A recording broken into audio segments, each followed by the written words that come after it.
ఒక ఊరిలో పెద్ద వృక్షం ఒకటి ఉండేది. పెద్ద చెట్టు ఒకటి ఉండేది. ఆ చెట్టు అనేక రకాలుగా అందరికీ ఉపయోగపడుతూ ఉండేది. ఆ దారిన వెళ్ళే వాళ్ళందరికీ కూడా నీడనిచ్చి, వాళ్ళకి ఆశ్రయాన్ని ఇచ్చేలాగా, అదేవిధంగా చాలా పళ్ళు పూలతో ఎప్పుడూ కూడా సమృద్ధిగా ఉంటూ ఉండేదన్నమాట. కొంతమందికి ఆ చెట్టును చూసి బాగా అసూయ ఈర్ష్య కలిగాయి అనమాట. కలిగి వాళ్ళకి ఒక ఫీలింగ్ వచ్చింది. ఎలా అయినా సరే ఈ చెట్టుని నాశనం చేసేయాలి, దీన్ని ధ్వంసం చేయాలి అని చెప్పి అనుకుని వాళ్ళు ఏం చేశారంటే కొన్ని కత్తులు, గొడ్డళ్ళు అన్నీ తీసుకుని ఆ చెట్టు కొమ్మలు నరకడం మొదలెట్టారు. కొంతవరకు నరికేసి ఇంకా వెళ్ళిపోయి అమ్మయ్య దీన్ని నాశనం చేసేసాము అని చెప్పి అనుకున్నారు.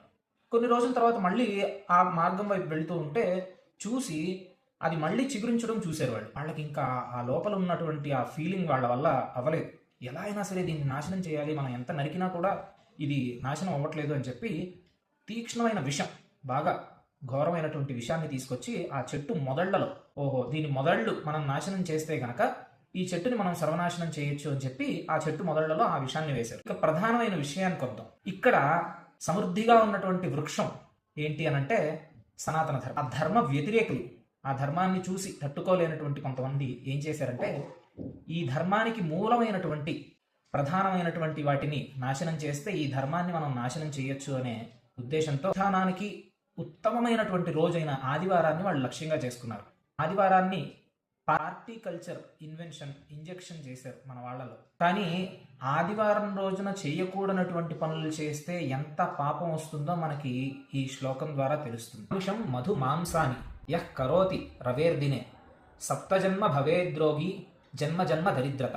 అంటే ఆదివారం రోజు ఎవరైతే ఆమిషం, మాంసభక్షణ, మధు అంటే మత్తు పదార్థాల సేవన ఎవరైతే చేస్తారో వాళ్ళకి సప్తజన్మ భవేద్రోగి, ఈ జన్మలోనే కాకుండా రాబోయే 7 జన్మలలో కూడా వాళ్ళు ఎప్పుడూ కూడా రోగగ్రస్తులై ఉంటారు.